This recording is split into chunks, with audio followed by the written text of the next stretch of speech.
At 97 years old, he laughed when I asked him how to find my passion. It wasn't a kind laugh. It wasn't a cruel one either. It was the laugh of a man who had seen that same question destroy more lives than war, more dreams than poverty, and more potential than any force he could name in 9 decades of watching the world spin. He sat there on that old wooden bench, the same bench he'd sat on for 30 years, in a park that had changed around him like a time-lapse film. Trees grew taller, buildings rose and fell, fashions came and vanished and somehow returned, and he just shook his head slowly, the way only the very old can, the way that says, "I know something you don't, and I'm not sure you're ready to hear it." I almost walked away. I almost assumed he was just a bitter old man. But something about his eyes stopped me. They weren't sad. They weren't defeated. They were calm in a way that I had never seen in any person my age or anyone I knew.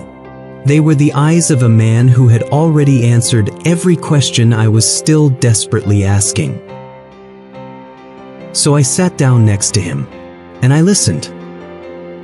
What he told me over the next 2 hours changed the way I see everything: ambition, purpose, time, and the single greatest lie that modern society tells every young person the moment they're old enough to feel lost.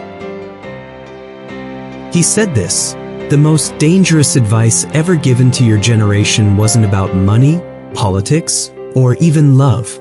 It was 3 words: passion. And then he was quiet for a long time, long enough that I thought he might be done. But he wasn't. He was just letting the weight of it settle. I had met him by accident, the way you meet the most important people in life.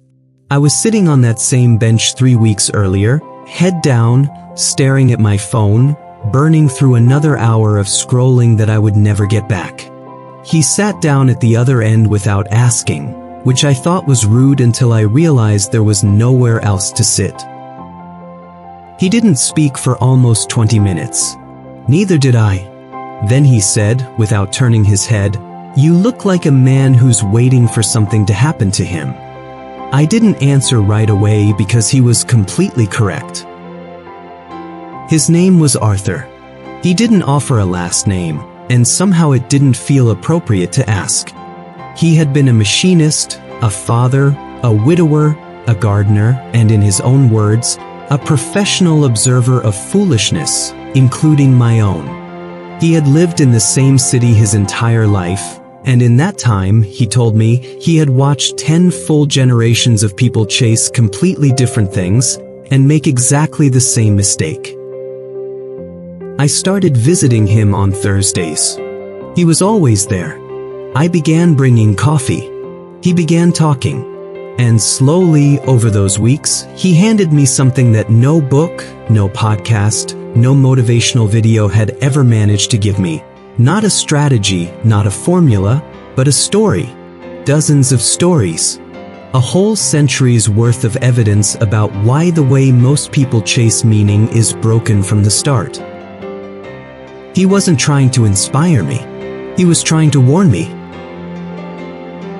Arthur was born in 1927, which means he was old enough to remember the tail end of the Great Depression as a child, not through books, but through hunger, through watching his father come home with nothing, through the particular silence that settles in a house where no one has enough.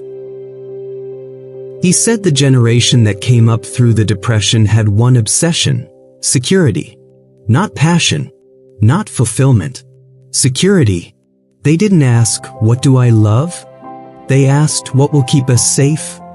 And they were not wrong to ask that question. Those people built things that lasted. They took jobs they didn't love, worked them for 40 years, and raised families on the discipline alone. Passion wasn't a word they used. Survival was. Then came the factory era.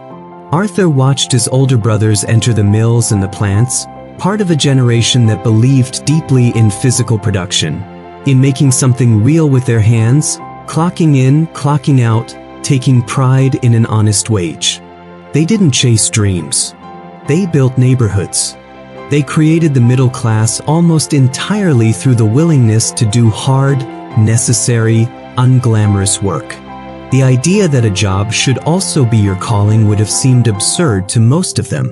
Work was work. Life happened after the shift ended.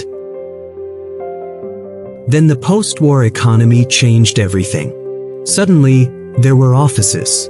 There was a corporate ladder, and Arthur watched the next generation grab onto it with both hands. Suits replaced overalls. College degrees replaced apprenticeships. The new version of success looked like a corner office and a company pension, and so an entirely new generation shaped their identities around climbing, not around what they loved, but around where they could reach. Then the 1970s brought something new, entrepreneurship. Arthur watched friends' children start businesses, break from corporations, decide that the real dream was to own something rather than serve something. And some of them succeeded spectacularly. But most of them, Arthur said, spent years chasing something they saw in someone else's life and never examined whether they actually wanted it for themselves. The trap wasn't hard work, it was imitation dressed up as ambition. By the time the 1980s arrived, hustle culture was born, though nobody called it that yet. Arthur watched a generation convince itself that working 80 hours a week was a virtue rather than a symptom. That exhaustion was evidence of seriousness. That if you weren't sacrificing everything, you weren't really trying.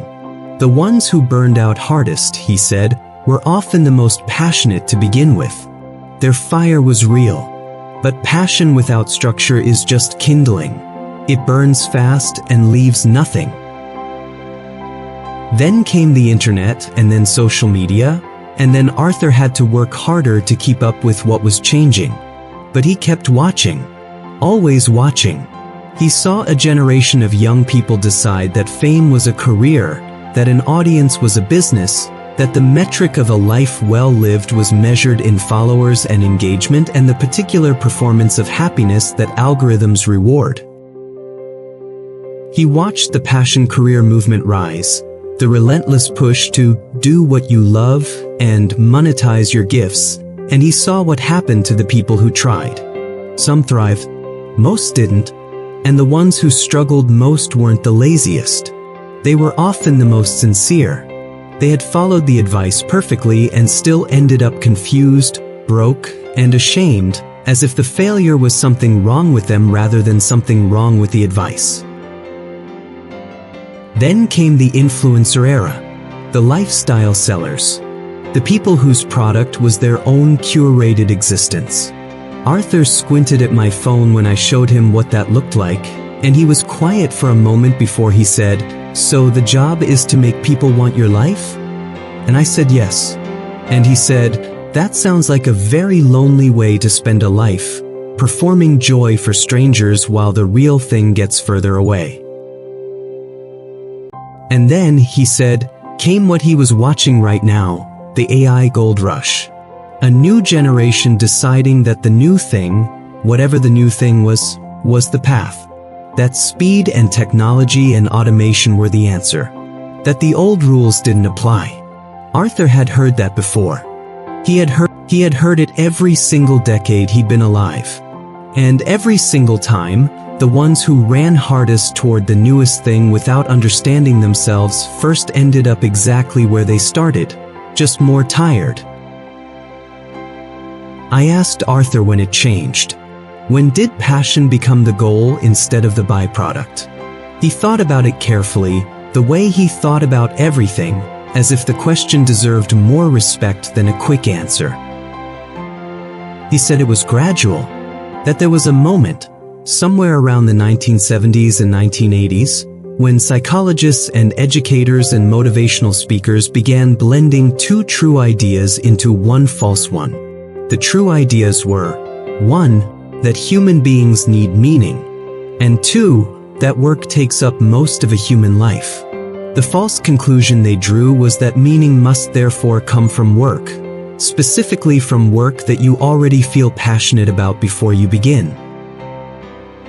The problem, Arthur explained, is that passion is an emotion, and emotions are responsive. They respond to experience. You do not feel passion for a violin before you learn to play it. You feel struggle, frustration, and the desire to quit. Passion comes later, after the calluses form on your fingers, after the music begins to sound like something, after you have fought through the hard part and arrived somewhere on the other side. The passion is the reward for the effort, not the prerequisite for beginning. But the advice got inverted. Suddenly the culture was telling young people, first locate the thing that already makes your heart sing, then build your life around it. And what do you do if you can't identify that thing? What do you do if nothing makes your heart sing with enough certainty to bet your future on it? You feel broken. You feel like everyone else received a calling and yours got lost in the mail. And so a generation, and then another, spent years in a state of suspended animation, waiting for a passion to arrive that would tell them what to do with their lives. Waiting for clarity that was never going to come the way they imagined, because clarity doesn't precede action. Clarity is a result of action. Arthur said he watched good people, smart, hardworking, deeply sincere people, waste the most productive years of their lives searching for themselves instead of building themselves. And the cruelest part, he said, was that the search often felt virtuous. It felt like they were taking their lives seriously. But waiting for passion is not the same as pursuing purpose. One is passive. The other is the only thing that actually works. Over those Thursday conversations, Arthur handed me truths one at a time, the way a doctor doses medicine. Carefully, deliberately, never more than you could absorb in a sitting. The first truth was this: passion changes. The thing you love at 22 is rarely the thing you love at 40. Your nervous system changes, your priorities shift, your understanding of what matters deepens. A life built entirely around a passion you felt in your 20s is a house built on sand. When the passion moves, as it inevitably does, there's nothing structural left underneath. This is why so many people who successfully chase their passion end up at 35 feeling just as lost as they did at 22. The passion moved. The foundation didn't exist. The second truth: skills compound. Arthur leaned forward when he said this, the way he leaned forward when something mattered. He said, money compounds through interest. Skills compound through time and repetition. Every hour you spend getting genuinely better at something real is an hour that multiplies forward, not just in what you can do, but in who you become. He had watched people with ordinary talents become extraordinary through sustained investment in craft. And he had watched people with extraordinary natural talent dissolve into mediocrity because they believed talent was enough and never did the compounding work. The third truth: discipline outlasts emotion. He said this quietly, almost to himself, as if it were something so obvious he was almost embarrassed to say it. Motivation is weather, he said.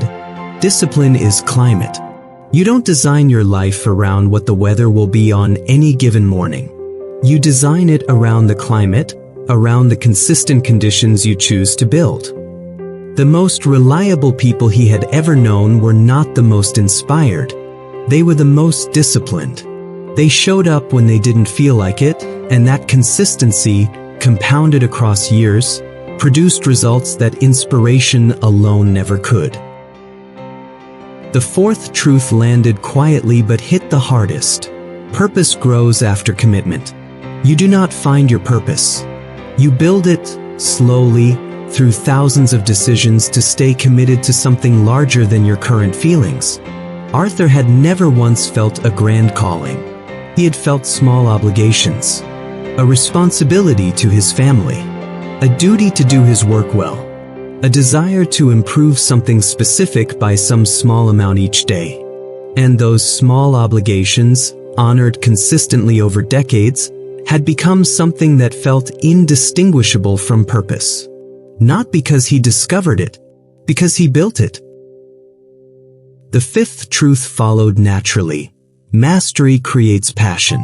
When you become genuinely excellent at something, when you develop the kind of skill that opens doors for you, that gives you influence and creative freedom and the satisfaction of doing something well, you begin to feel something that looks a lot like passion. Not because the thing is inherently thrilling, but because competence is intrinsically rewarding. The brain loves getting better. It rewards mastery with engagement. You don't need to love something to start. You need to start to have any chance of loving it. And the sixth truth was perhaps the most human of all. Responsibility creates meaning. Arthur said the most fulfilled people he had ever known. Not the richest, not the most famous, not the ones who followed their passion with perfect fidelity, were the ones who felt genuinely responsible for something beyond themselves. A family, a craft, a community, a standard of quality. Responsibility is not the opposite of freedom. It is, Arthur believed, the source of the only freedom worth wanting. The freedom that comes from knowing exactly who you are and what you are for. On one of our last Thursdays, Arthur talked about regret. Not his own, mostly. He seemed at genuine peace with the life he'd lived, but the regret he had witnessed in others, up close, over a lifetime of paying attention. He had a neighbor, a man named Gerald, who had spent 30 years as an accountant he despised, always planning to eventually quit and paint full-time. Gerald was a gifted painter. His work was alive in a way that stopped people in the middle of a room. But painting was sacred to Gerald. Too sacred to risk on commerce, too precious to submit to judgment, too important to possibly fail at. So he kept it protected, kept it pure, kept it for someday. Someday never arrived. Gerald retired, had a stroke at 68, lost the fine motor control in his right hand, and spent his final years staring at blank canvases he could no longer fill. The regret wasn't that he hadn't tried to be a professional painter. The regret was that he had never let the thing he loved be tested by the world, had never let it grow into something real. He had loved it to death by keeping it safe.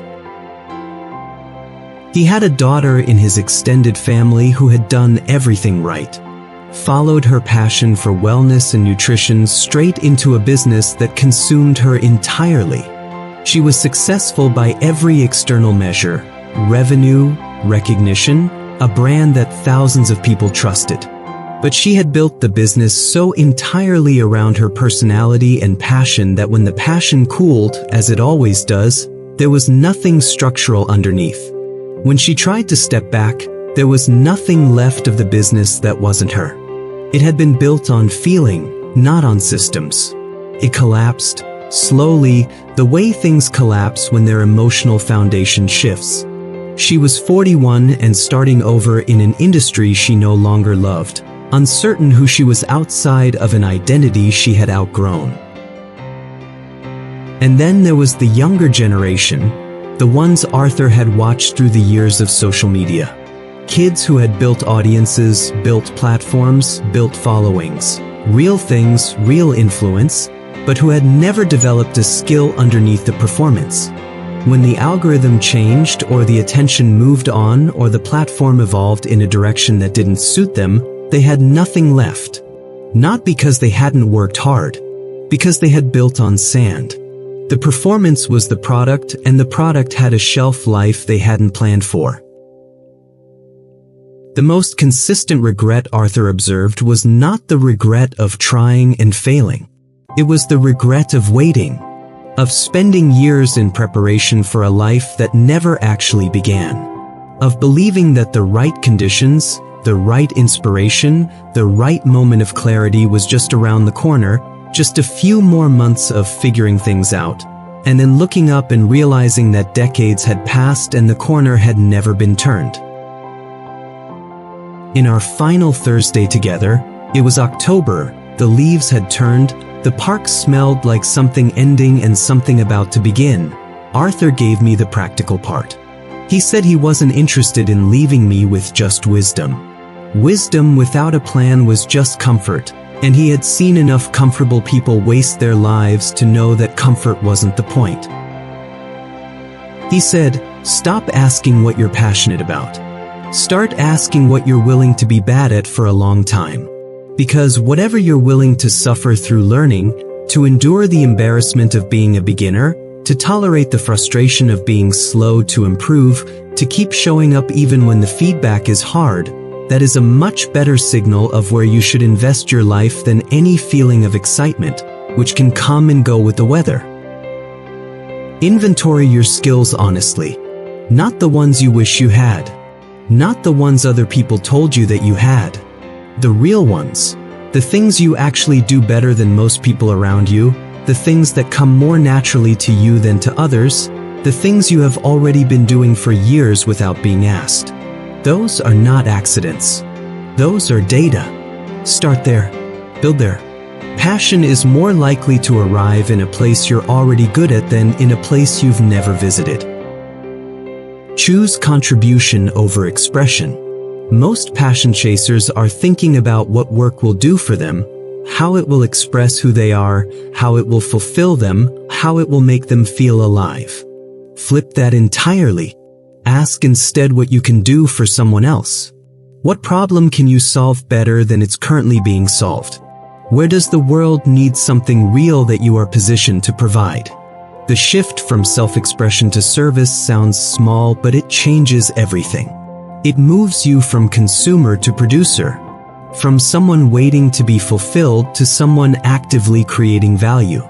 And value, consistently delivered, creates everything you were hoping passion would create: meaning, money, identity, and in time, genuine love for the work. Commit before you're certain. This is hard. This is the part that most people can't make themselves do, because certainty feels like the responsible thing to require before committing. But certainty is almost never available in advance. Clarity is a result, not a prerequisite. You will not know if this is right for you until you've done it long enough for it to reveal itself. Pick something aligned with your skills and values and the world's needs. Commit to it for a specific, real period of time. Not forever, just long enough to actually find out. 6 months of real commitment will teach you more about whether something is right for you than 6 years of thinking about it. Let discipline be your identity. Not motivation, not passion, discipline. The person who shows up every day, regardless of how they feel, regardless of whether they are currently inspired, regardless of whether the results are visible yet, that person is playing a game that most people opt out of within weeks. And the returns on that game are compounding. Not immediately. Not in a way that looks impressive from outside during the early years. But with time, with a patience that our culture has almost completely abandoned, the compounding becomes undeniable. Protect your standards relentlessly. Arthur said the single most consistent trait he had noticed across every person he had ever known who ended up genuinely fulfilled was this: they cared about quality more than they cared about speed. They cared about doing it right more than doing it fast. They cared about what they were actually producing more than how it looked to other people. In a world that rewards performance over substance and speed over depth, protecting your standards is a radical act. It is also the only act that produces something worth looking back on with satisfaction. And finally, stop waiting for your life to begin. It has already begun. The question is not when the right conditions will arrive.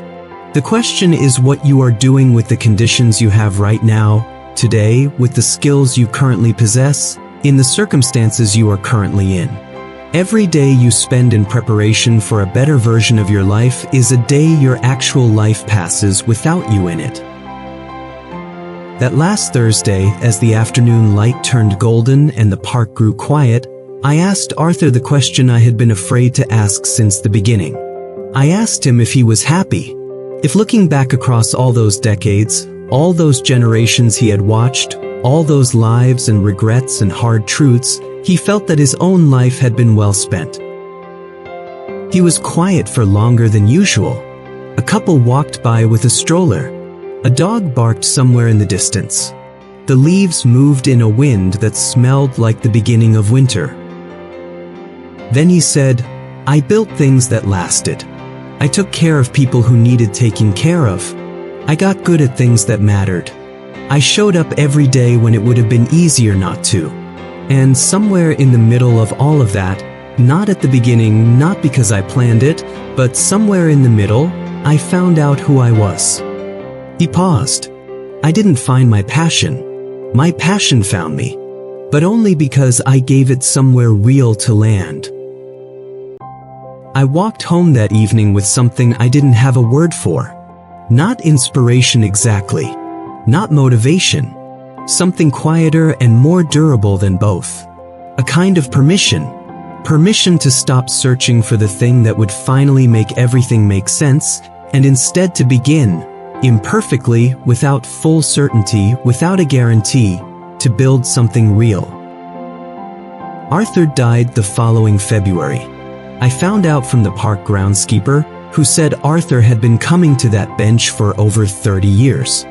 I sat there for a long time that morning, longer than I probably should have, and I thought about everything he had handed me without knowing how much it would matter. He was right about everything. Not because he was brilliant, though he was. Not because he had lived long, though he had. But because he had paid attention. Because for nearly a century, he had sat still enough and stayed curious enough and stayed humble enough to watch, and to understand what he was seeing. The passion trap is real. The waiting is real. The slow dissolve of potential in the acid of not yet, that is real. But so is the alternative. Building is real. Compounding is real. Discipline is real. And purpose, the deep, reliable, unshakable kind, that is more real than any feeling of passion you have ever chased. Don't find your passion. Build your life. The passion will know where to find you. If this story changed the way you think about passion, purpose, and how you spend your time, subscribe for more stories that make life clearer. Every week, we bring you wisdom from people who've lived enough to know what actually matters. It might just be the most valuable 10 minutes of your week.